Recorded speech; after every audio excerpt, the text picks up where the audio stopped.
Welcome to the Scrappy Entrepreneur Podcast, the show that brings you practical, informative tips from the trenches to help you thrive and prosper as an entrepreneur. Whether you're just beginning your journey or working to grow your existing business, this show is for you. And now, your host, the original Scrappy Entrepreneur, Paula Y. Good morning, guys, and welcome back to the Scrappy Entrepreneur. Guys, this episode is one of the most powerful ones I have done so far. Today, I have the pleasure of bringing you an episode with Mike Chernine. He is a commercial developer. He never went to college, and he became very successful, very rich, very fast. Then he lost it all during the recession. And when I say all, I mean all. He lost his wealth, his marriage, and truly his happiness. What's so interesting in this episode is how he single-handedly decided one day enough was enough, and he was done feeling bad.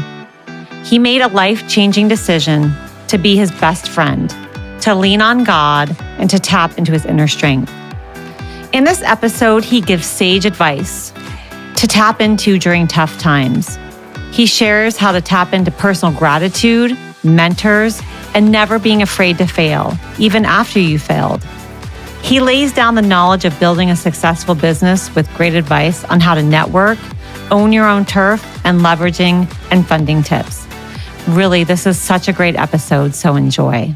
Welcome to the show, Mike. Thank you for having me. I'm so excited you're here. Can we start? Tell me a little bit about where you grew up and a little bit about your childhood. Okay.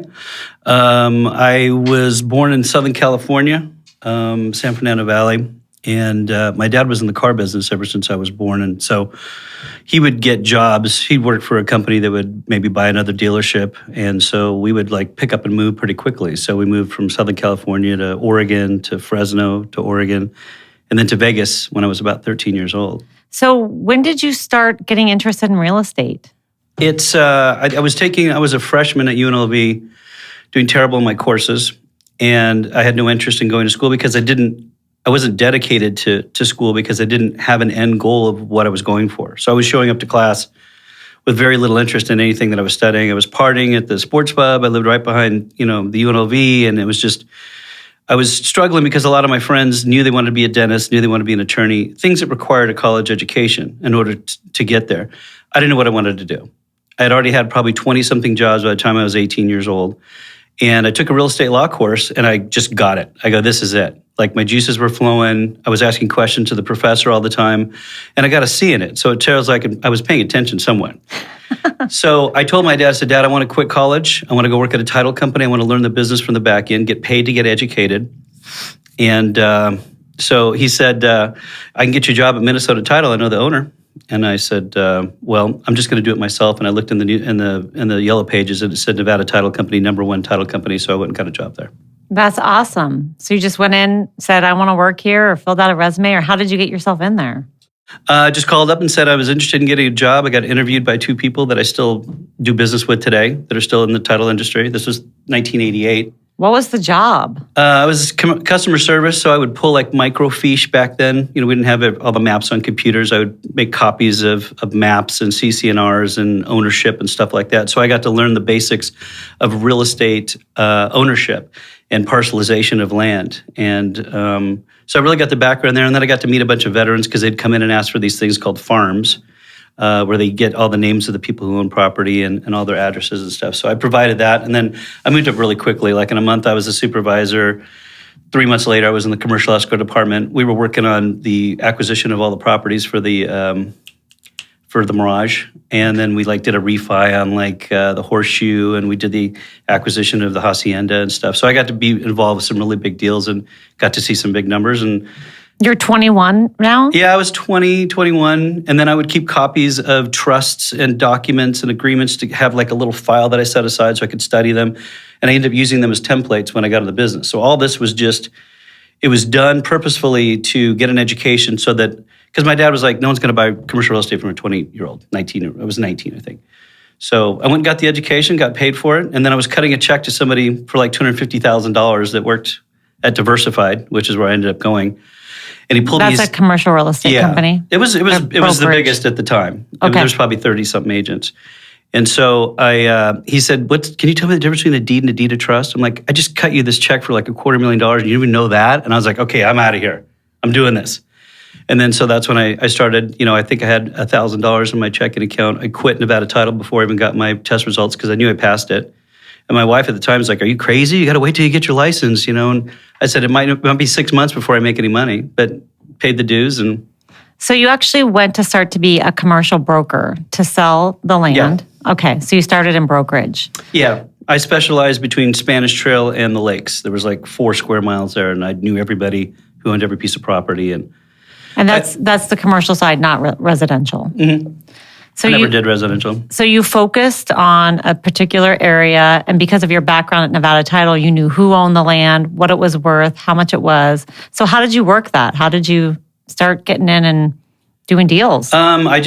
I tried to control the inventory. The market sucked. This was 1990. So the market sucked. 1991, the beginning, January, we had a Gulf War. February, we had what was called Bloody Valentine's Day here. They cut off any new water for any new projects because we were still negotiating on our allocation for the Colorado River. And then in March and April, we had the savings and loan just melted down. So my first year of real estate, I started basically behind 3 8 balls. And I just concentrated on just getting listings in the area. One of the things I can say about being an entrepreneur is pick your genre and become an expert in it. Because there's confidence that comes with being an expert. When you know more than your competitor about something specifically, and you keep yearning to learn, then people are going to come to you because they need to. So people would go, hey, Chernine looks like he's running for office out here. I had like for sale signs everywhere. And that's how I got my first big deal. Because Lewis Homes, they brought in a guy, and he rented a Lewis home apartment there in Desert Inn. He was jogging and saw my sign everywhere. He called me up and said, hey, can you help me put assemblages? I'm like, yeah. So I went from like making $20,000, $25,000 a year to making $350,000 the next year because I was an expert in that area.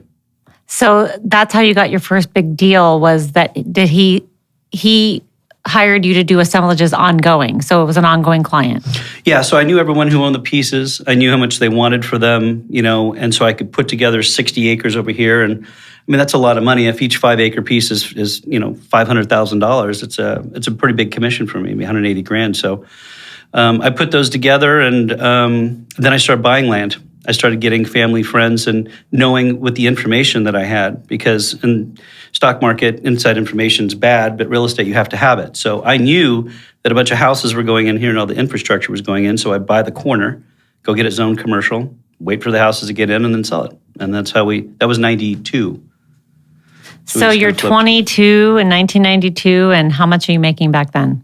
I was over $300,000. As a 22-year-old, and you dropped out of college, correct? Yeah, I dropped out of college to go work at a title company to make $11,900 a year. That's awesome. I bet your wife was happy then. Oh, yeah. Yeah, she was working 2 jobs. So thank you, Angela. So tell me, was there any other learnings back then while you're building things up? So many young entrepreneurs want to get in and make money right away, but there really is a long-term of paying your dues and learning things and becoming an expert. Can you tell me a little bit about some of the things that you learned back then? Certainly. You have to do that. Even if you're a new drug dealer, you have to take time to get your turf, so to speak. So that became my turf over there. So it took time I'm an instant gratification person by nature, and I got myself in a business that requires a lot of patience and a very little certainty. So I really believed in myself. I was low on money. I would go try to get a bartender's job late at night. I never got hired because I guess I just didn't fit the part or whatever. So I started a valet. I got involved with a valet company that my mom had. And so I was doing valet from like 10 at night until 4 o'clock in the morning. Then I'd come home, take a nap, go to work. I would say that never giving up was it. I believed in myself so much. And then when I had really bad days where I would lose a deal or something like that, I would go drive around neighborhoods that I wanted to live in. I would go test drive a car that I wanted, that I had no chance of paying for. And I really would spend some time by myself and dig deep to see what I was made of. And I knew I was more afraid of failure. And I think that in my career, I looked back as a younger person, and if I was disrespected by someone who was wealthy, or if I felt inferior to somebody because they were better educated, better looking, what have you, I used that kind of chip as a motivator to become successful. And then unfortunately, when I lost everything, I thought I never deserved it anyways, and that's why I lost it. But it was the belief in myself, constant, it wasn't external forces, it was all internal. I just believed in myself and I was never going to fail. And I believe if you get in a fist fight with somebody and you say, I'm not going to hurt, I'm not going to lose, you have a much better chance of winning the fight. Interesting, because you're telling your mind that. Yeah. So you're working as a broker, assembling land, selling land. What's the next step? We're in the 90s now. Yeah, I started buying more and more land. I mean, the way this city is set up, it's on a grid, square grids, sections, township and range. So I knew that where those two major corners are, that was going to be a big street someday. So let's say it was Desert Inn and Durango. There's dirt, but we know it's going to be, sometime it's going to be good. So I just started syndicating. My partner and I, Randy Black Jr. at the time, who became my brother-in-law, he and I would just go out and just tackle certain areas, and we would negotiate. Because really, you make money either on the buy, you buy it right, or you buy it at the set price, and then you go create some value to it. Go get it zoned for apartments or something else. So we used our political pull in order to do that. So it was just a foresight. I mean, I failed at so many things. I had 40 jobs before I was like 23. I mean, I failed at a lot of things, but I realized that, if you believe in yourself and you believe that you can get through it, that you'll make it. And that was one thing I had, is I could see a vacant piece of property and just envision what I thought should go there. And so it's that alchemy that I liked it. You can take, this is dirt, this is brown dirt, and you can turn it into something that's beautiful, that'll be long lasting and serve the community. And it's just, there's good and bad about it.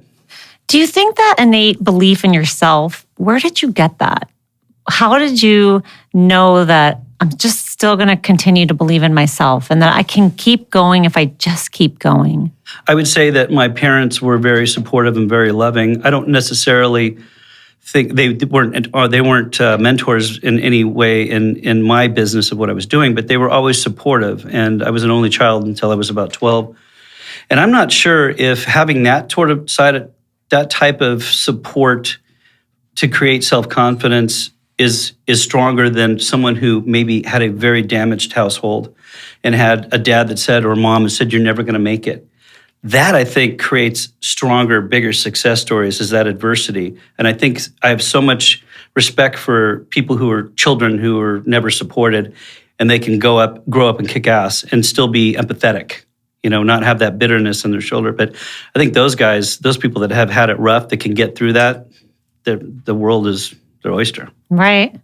So you and your brother-in-law now are really starting to put deals together. It's the late 90s. We're moving into the 2000s when this town saw an amazing uptick in growth and prosperity, and things are going crazy. Can you tell us a little bit about that time? So we were very fortunate to be in this town during that time. So I think for the first 15, 16 years of our investment career, we never lost a dollar.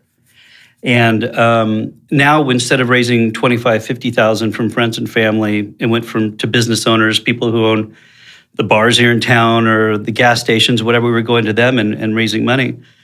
Now we were in the early 2000s. We got courted by a pension fund consultant who said, "You guys need to audit all of your returns on your investments. You need to get polished up, and I'm going to send you on a roadshow, and you're going to start getting some big dollars, $10 to $100 million." Okay, where did you meet him? He called up, called me up on the telephone. And said, I see what you're doing out here. We know Vegas is going to explode. You're doing a lot of deals. We want to get behind you. Yeah, he had already done some deals with another land guy, but these are ex-policemen and firemen, these pension funds, and they came out, and he had like an earring and shorts and long hair, and he was just not the type they thought, so they stopped dealing with him. And then they ended up calling me up and said, "Hey, we hear about you. We talked to the title companies because the title reps know a lot of what's going on." And just got polished up and went to New Orleans and did the first presentation and raised $10 million and killed it for them for a little while. And it just grew up. I mean, we were flying. It was like Wolf of Wall Street. We were just flying around in jets and going to have steak dinners and meeting celebrities. I mean, I met all of my idols, and it was amazing. I ran out of things to buy. It sounds weird. I mean, I bought a baby T-Rex fossil. I mean, a dinosaur? A dinosaur. And I collected fossils, and so I was very much a consumer because it didn't come from a lot of money, and it was just nouveau riche. It was like, how can we push this? What more can we do? That's amazing. Backstage at the Grammys, whatever. It was it was a wild ride, and Tisha came along for it, and she's like, "Can we afford this? Can we afford this?" And I was like, the sky is, the trees are gonna grow to the sky. It'll never stop. So when they took you to New Orleans, were you nervous? Did it just come easy? Because again, that confidence that you knew what you were doing were all the deals in Vegas that you were raising money for? No, there were some in Arizona, some in Utah, some in Idaho, some in Napa Valley. So we kind of outgrew this area because we would buy something for $200,000 an acre and get an offer for $1 million an acre, and now we have the money. I'm not going to go buy another piece for $1 million an acre and hope that it goes up. So we started looking at demographics, where there's infrastructure, good culture, and so we started looking at Boise, St. George, Tucson, that we thought that we could get a better value for our dollars. We would buy pristine, big pieces of property, go get them entitled for a master plan community, and go sell it off.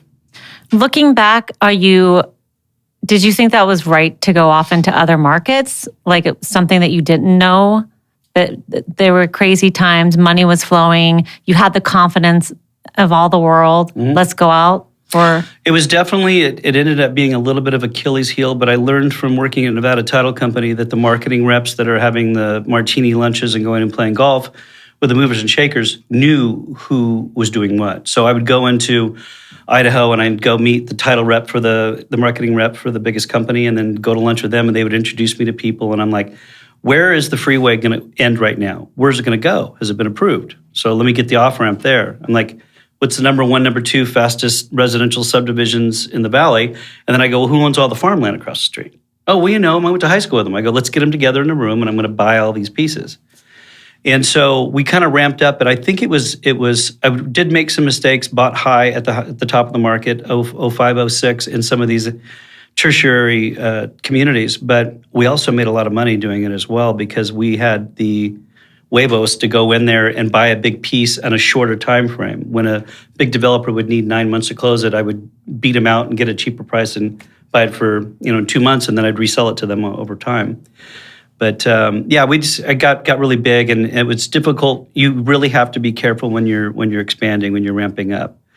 You can look at the Roman Empire or the British Empire, where they just took. It was easy for them to conquer areas, but it was hard for them to maintain it. And so Randy and I were just split, going in different directions, and we had a bunch of people working for us and overpaying everybody, and everything was great. I mean, I hired a lot of people that were smarter than me.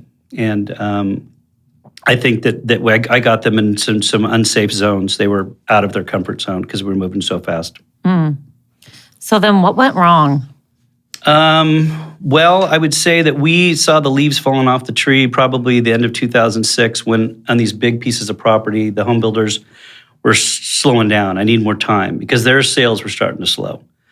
And so when it was in full swing, probably in the end of 2007, when Lehman went under, and we started to see these big changes, and then all the home builders it shut off like a faucet. So now we have $500 million worth of property in 7 different states that you own, right? That we owned with pension funds and other partners, and now it's not worth a rock, because nobody wants to buy a house. Everyone's losing their houses, so it's worth less than zero, because it actually costs us money to maintain something that we can't liquidate. And so what got in trouble is I had the opportunity to buy so much property, but I was leveraging it, because instead of getting 100% return, I can get a 600% return if I leverage it.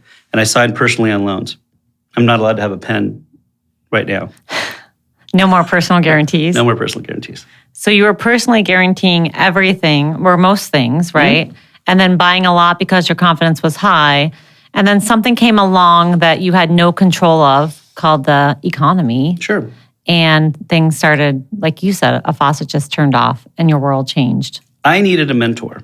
And I understand the value of mentorship, because I believe mentorship accelerates your learning curve, because now you're going up to your mentor's level, and then you can take off at that as a launching pad. The first mentor I had was a guy named Gene, and he was smoking all the time and had a Cadillac. And if we didn't sell anything by 2, we were going to Ken Jimmy's to drink scotch. I was like 22 years old. So it was like, that was my mentor. And but he had listings all over Las Vegas Boulevard. He had big listings because he had a good reputation, but he was a very flawed guy. So you're saying he wasn't a great mentor? I would not say he was a great mentor. In fact, he had IRS trouble, and he asked me to take my first commission. It was $18,000. So I got 9, he got 9. He said, will you take my 9, and then I'm going to give you the money for the taxes, or else the IRS is going to take it. I'm like, oh, yeah, sure. And then he never paid me. Thank you, mentor. Yes, thank you. So what would you tell your younger self back then? If you were the mentor to you, what would you say? I would start off by saying getting a financial planner from the beginning and having that financial planner grow with you. I don't know that I would have listened to my financial planner at the time anyways, because I had one speed. That was moving forward. So I would say that for me, it would be to be more liquid and more conservative, and don't sign personal guarantees. No personal guarantees, yes. Yeah, and I would just say that having a mentor to walk you through it, someone who's probably 10, 20 years older than you that's seen a couple of cycles before you have is extremely important. When you say financial planner, because I see a lot of entrepreneurs that strike it rich pretty early, and then they're just blowing through the money with jets and vacations, and then when they pull up, they don't have a house. Hey, go to an apartment complex around here. You'll see all these nice cars under the canopies. Right. So do you wish, when you look back, that you took some money, and what would you have done different with the money? Well, I mean, at the worst time, I think we had $265 million in personal guarantees and 30-something projects in a bunch of states. So the thing about my partner and I at the time is we usually had more cash in there than the rest of the partners, plus we guaranteed the loan. So when things went sideways, we lost our cash, but it wasn't over. They chased us for a while. So I want to get into that. So you have $265 million, you said, in personal loans. Mm-hmm. The economy tanks, the market tanks. You have a wife, you have kids. Tell me about what started happening then. Well, that confidence that I had started getting fissures in it. It started cracking. But my part of my personality is to have humor in any situation. I mean, I can make people laugh at funerals or what have you. That's my way of getting through it. That's the gift that I had. When I was young, my mom sometimes would go through bouts of depression or whatever, and I always felt like I'd be the clown to bring her up. So I would just try to use laughter and to cover it up. I didn't want anyone to see that I was cracking on the inside. And then when I was by myself, I'm like, shit, I remember one time I would wake up from between 3 and 3:15 every morning. I lived in this 11,000 square foot house in the Ridges. Woke up at 3 o'clock in the morning, I'd go down, I'd pour myself a scotch, and I was sitting there and I'm like, am I worth more alive or dead? Got a $20 million policy. I've got 2 kids. No, I actually had 3 kids at the time. And I said, that's not what I'm made of. I said, I'm going to put my clothes on in the morning and I'm going to dig and put my head down and I'm going to get myself out of this no matter what it takes. And I likened it. I said, it's like being on the top of a mountain and you're on a mountain bike and you start falling. And not only is it going to hurt really bad, it's going to take a long time before you get to the bottom. So I saw what was coming, and I saw how painful it was going to be.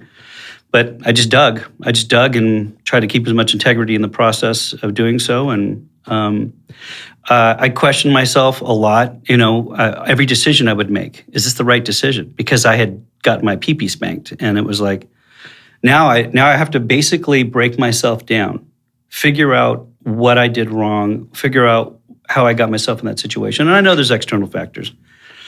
But for me, I just needed to reinvent myself as a person because I had to realize that the happiness had to come from the inside. And so I did a lot of inside work. So that exposed the vulnerabilities in my marriage. And we parted ways in 2015 and had 3 children. And I'm living in a rental house by myself with no furniture, and I'm going, how the fuck did I get here? Right. What happened? I was like, I was living the dream. And then here I am in this situation, and then I had to take responsibility that I had something to do with what I was sitting there, and I wasn't a victim. Mm-hmm. This isn't, I used to think that bad things, happen to a good guy. I had to say, look, what did I do wrong? I mean, there were times that I could have cashed out and never had to worry about a thing. I didn't do it. I was going to buy the Dodgers.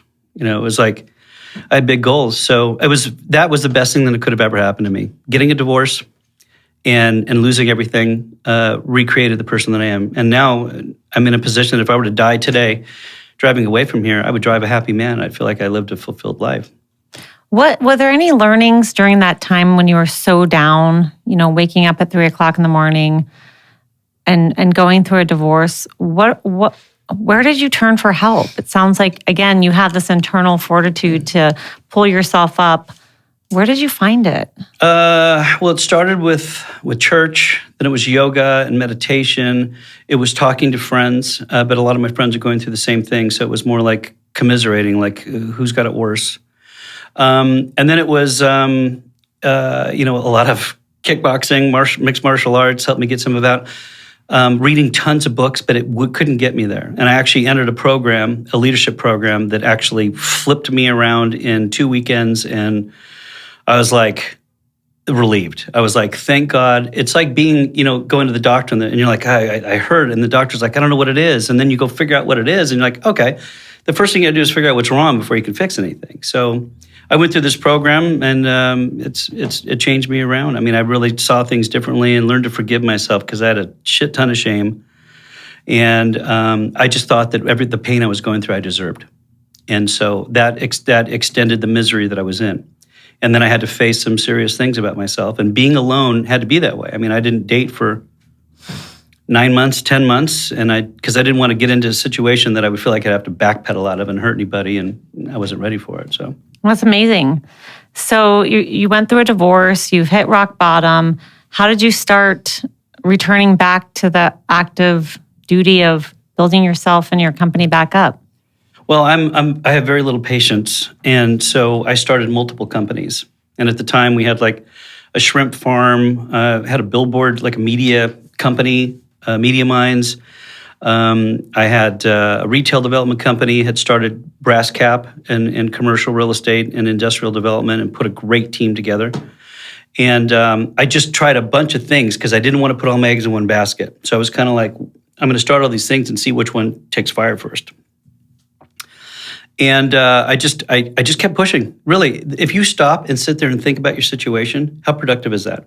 Right. It's okay to evaluate yourself and take inventory, but you got to get your ass into gear and be moving forward. I don't care if you're going in the right direction or not, you need to be moving forward. And so I got lucky and got patient that, like, for example, Brass Cap Development, we're industrial builders. Everyone knew us individually, but now collectively, this is 4 years later, and we're making some big moves. And it just, for me, it was just making sure that I was with the right people. And you have to know the trends. I mean, there are a lot of trends that I was lucky to get involved with from the beginning that have turned out successful. Mm-hmm.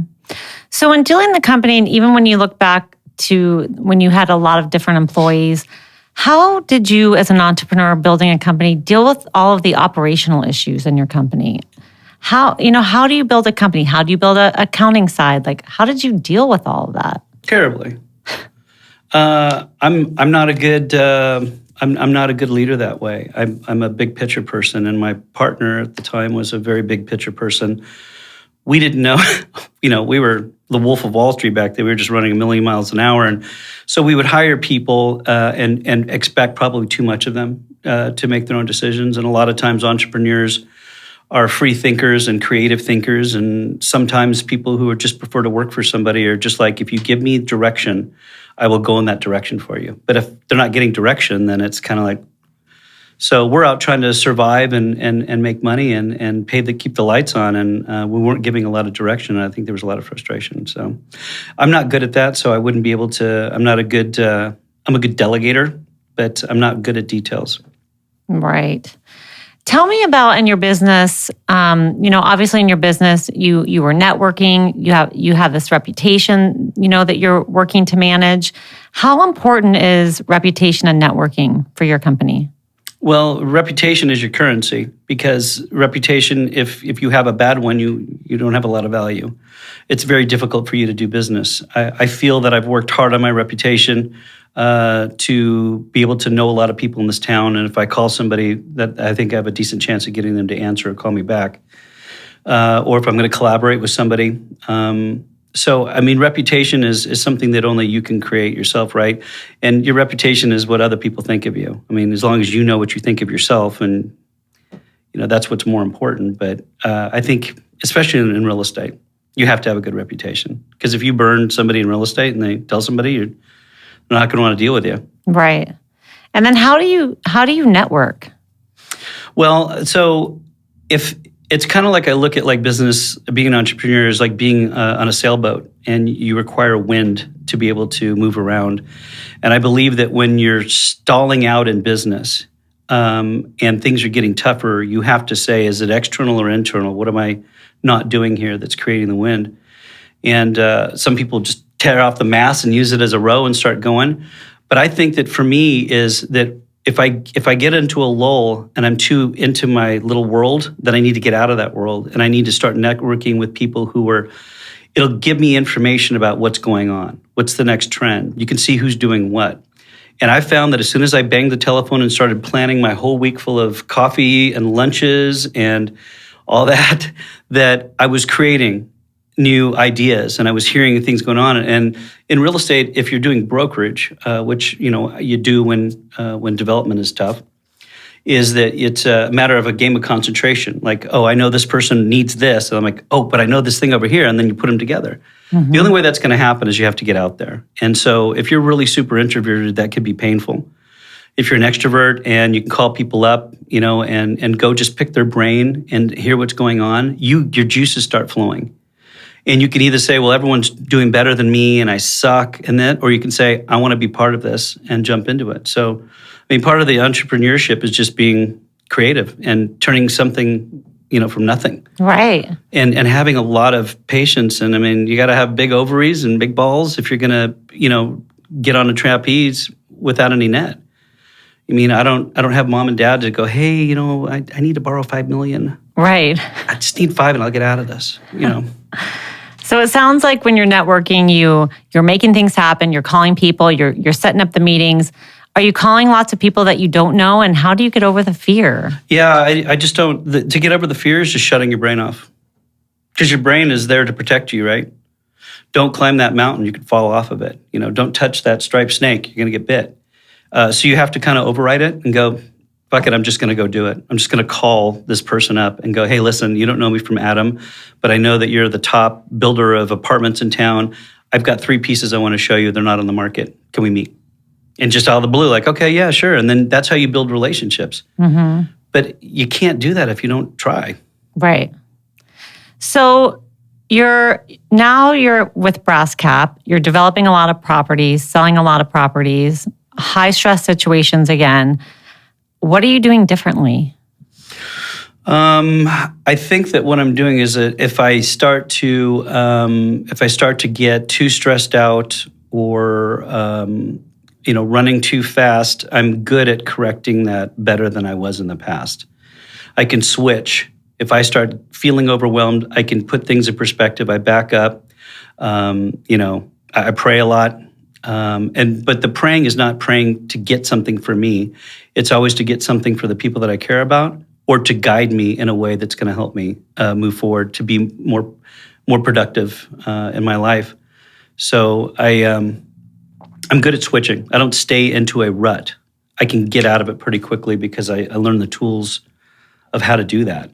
And by the way, going through hell, there's a lot of shit you can go through. Mm-hmm. You're like, this is nothing compared to, knock on wood, I've never had cancer, but have friends who've had it and watch it, and, you just got to be thankful every day. Right.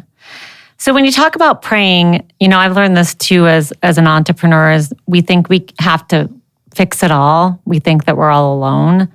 But when you pray, I've learned that you can slow yourself down and go within and ask for guidance and help. So you're not alone. So do you feel that way too about praying? Totally. And then and since I became more spiritual, the universe or God brought more people to me to support me in the way that I need to get supported. Right. And it's helped me through the relationships, my older relationships, to have a new version of those relationships. And man, it's all about gratitude. It's, if you wake up every morning and you count your blessings, it's so cliche, but it's true. You can go, look, I got my health, I got this, I got that, whatever. No matter what happens today, I still have these gifts that were given to me. And if you live in scarcity, like, oh shit, I got to go make 46 million again. Oh my God, I got to do this, I got to do that. You're never going to be happy. You're going to be empty. It's tough, but sometimes I have those old ways that come into play, but then I try to snap myself back. And I have people that help me put into perspective. I mean, my fiance, my ex-wife, relatives. If I need to bounce something off of somebody, in just a matter of minutes, they can reassure me, and I'm like, oh, that you're right. It's putting life into perspective. Mm-hmm. Were you happier with the Jets and with buying the dinosaur bones? I mean, no, it was fun. It was fun. It was fun. It was just, living a high life. I mean, I was flying to Napa to do a project on 3,000 acres, and I was in a meeting with Robert Mondavi, Michael Mondavi, Billy Getty, and they're looking at me like, do you want to be involved in our project? And I'm like, what the hell am I doing here?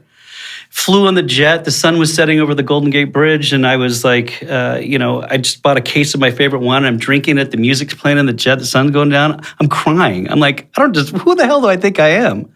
That's amazing. That was fun. I don't crave that anymore at all. I mean, now it's experiences in life, taking my kids on vacations and my loved ones on vacations, and spending time doing those neat things together are the only things that really matter and last anymore. Right. So as an entrepreneur who does go through stress, what are the ways that you de-stress? Like, how do you have fun? Tequila, wine. That. Yeah. I would say that I like being out in nature. I mean, I love hiking. I love punching and kicking. I like doing, Pilates with my fiance. But I try to, they talk about the recipe for happiness, and it's not just one thing ever. And my mom told me, like, life is like a garden. You have all these different sections. You're growing different things that require different types of attention and nutrients. And I think that you have to balance that. And part of that is spending alone time. Even if you are, a mother with kids, you still need to go get away. You need perspective. You need to get away.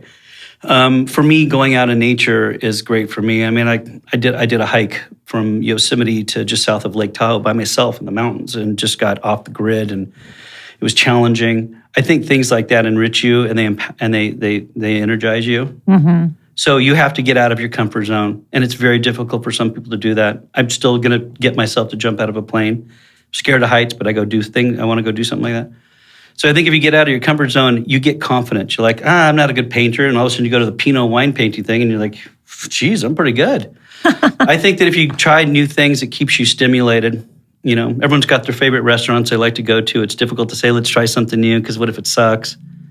You just got to keep trying new things to keep your juices flowing. Right.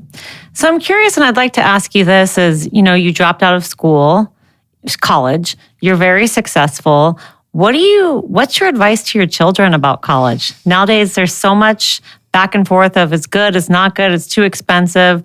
What's your take? I think that it gives you a baseline of education, and that's the thing that I miss the most. I didn't take history courses, although I love learning about history. I would love to learn more about science. And so these are things that are baseline part of your 4-year education you get, and if you want to specialize and go farther, I think that that's important. I missed out on that. For my children, I'm going to encourage them to go to college. We'll pay for them to go to college. I want them away from home experience, have that college experience. Tisha had that. I didn't. I just wanted to get to work. So I'm going to encourage them to, offer it to them, support them. If they go in a different direction, I'll support that too. That's awesome. Tell me, so are there any last parting words for advice for entrepreneurs when they're building their business, growing their business? Anything else you can think? Stay out of your head.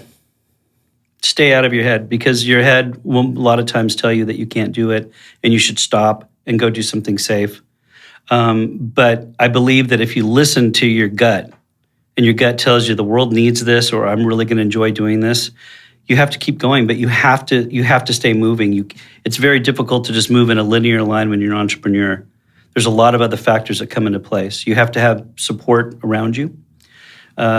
But you have to make sure that you're like, you're doing something that's viable. Like, I'm not going to start a chain of VHS, tapes as a retro deal. I'm just, when you can streamline anything you want, don't make sure that what you're doing has some utility in society and there's a demand for it. But I think that I'm an extremist, so I believe that there's no better feeling than being an entrepreneur and having everything against you and then succeeding in spite of that. And those are my favorite stories. Those are my favorite books to read is someone who, look at the Paul Mitchell guy. I mean, he's an amazing story. Mm-hmm. He went through a lot, but what kept him going? Just the belief in himself, and he was a good person, and he had some bad people around him, and he went through some tough times, and now look at him. He's philanthropic, he's successful, he's got hair products, and he's got tequila. What's better than that? Right. So you say get out of your head. Do you have a morning routine or a morning ritual to ground yourself? That's something I wish I had. I wish I had more discipline, to have more consistency in my life, and I've always pushed against consistency because I equated it to monotony, and I never want to be in that situation. So I don't have a typical routine, and I need to work on that. But if I feel that I need something, like yesterday afternoon, I'm like, I need to get the fuck out of here. The stress is way too much, and I'm like, what can I do? So I was going to just leave and go work out or go hike or spend some time by myself. And I said, you know what I'm going to do? I'm going to sit here for 5 or 10 minutes, do some breathing exercises that Andy taught me, and I'm going to go through my list of things that I'm thankful for. And it flipped me right out of it. Like, wow. In 10 minutes, I was a brand new person, and then spent the rest of the evening being present with the people that I love. That is amazing. You really have mastered how to flip the mindset and to get out of the bad voices in your head. It's so easy to sit there and lament and just think about the bad things and the reasons why. And one of the things that I had to do, part of my forgiveness process of myself for the mistakes that I made, was that I had to go through everything that I did and realize that I made the best decision I possibly could in that time frame, and then forgive myself. And there was something so heroin-ish about just feeling sorry for yourself and being a victim, because it doesn't take any work. You can just sit there and go, I'm screwed, permanently screwed, born screwed, or whatever. And it's easy to live that way because it doesn't take any courage to it takes a lot of courage to get out of that. And it's you got to be your best friend. You really got to. I mean, I was always self-deprecating, and I realized I need the 4 agreements. You gotta treat yourself a little better. Right. What other books have you read? You've talked about the 4 agreements. What other good books can you give us examples of? I can't give you the names. They're all sitting in my nightstand. I've read them. I usually rip through them really quick if they're interesting. If not, then I just set it aside. But I like a lot of TED Talks. I like Brene Brown. I like listening to her if I'm getting ready in the morning. Instead of listening to Iron Maiden, I'll put her on and listen to her, and that helps me get my day started. But there's just a lot of inspiration out there in the world. You have to pick which resonates with you the most. So you said you've become somewhat of a master communicator. How did you hone those skills? I did not say that. I'm not a master communicator. No, but you're a good communicator. Like, how did you, in relationships and business relationships, personal relationships, what is your theory on communication? Okay, so I'm engaged to a beautiful, wonderful woman. And when I first met her on the second date, I said, look, here's the deal. Here's the problems I have in the past with myself, the problems I've had in relationships, and these are the things that I'm working on. And I said, I just want to come straight up front and go, this is me, because I don't want to waste our time. And I don't want to, the problem is most men are chameleons. Like, a girl's like, I want a guy that's like this and loves puppies and does that. And all of a sudden they start dating. 6 months later, he's like, I hate dogs. Because he's saying whatever he can say to catch her eye. Yeah. So I think that just being authentic from the beginning, I think that helps a lot in relationships. And, I had a conversation today with a longtime partner that was, clarified a lot of miscommunication that we had. But I think that if you start off on the right foot and start off and see, how long can I be 100% honest? Like, can I push it farther? Can I make it a year? Can I make it 2 years? And all of a sudden you realize that ease that you feel when there's nothing to hide, you have that ease with somebody. You're like, I can be completely, do a somersault naked in front of somebody and they're just going to laugh. They're not going to go, ugh. Right. So it's that type of vulnerability that I think takes the most courage out of people. And I think that when you're vulnerable in your communication and you're open about what you really are, I think that people will see that and be encouraged by you and maybe do that themselves. Sometimes it has a downside too, because being too honest can also be difficult for people who aren't willing to accept some things. And so I don't know, just stick around really happy people, really joyful people that have gratitude. They're the best people to hang out with no matter what they are. I mean, the guy who's working in the bathroom, treat him the same way as you would treat somebody that, I met the owner of DocuSign in an elevator in the Four Seasons, nicest guy. He's real personable. So just treat everyone the same way. That's awesome. Well, where can people engage with you? Do you have a Facebook page, an Instagram channel? Like what if people want to follow you and learn more? What if they want to invest in your next real estate deal? That's a good question. I don't know. That's why I have you. You expose us to the world. Yes, I do. You make us accessible. So, yeah. I do have Facebook. I try to keep it for just, friends and family and sharing funny memes and pictures and what my kids are doing and get to see what everyone else is doing. But, I need to learn more about the exposure for the company so that there's a perfect fit out there always. And it's a matter of giving yourself the opportunity to get in the way of it. Right.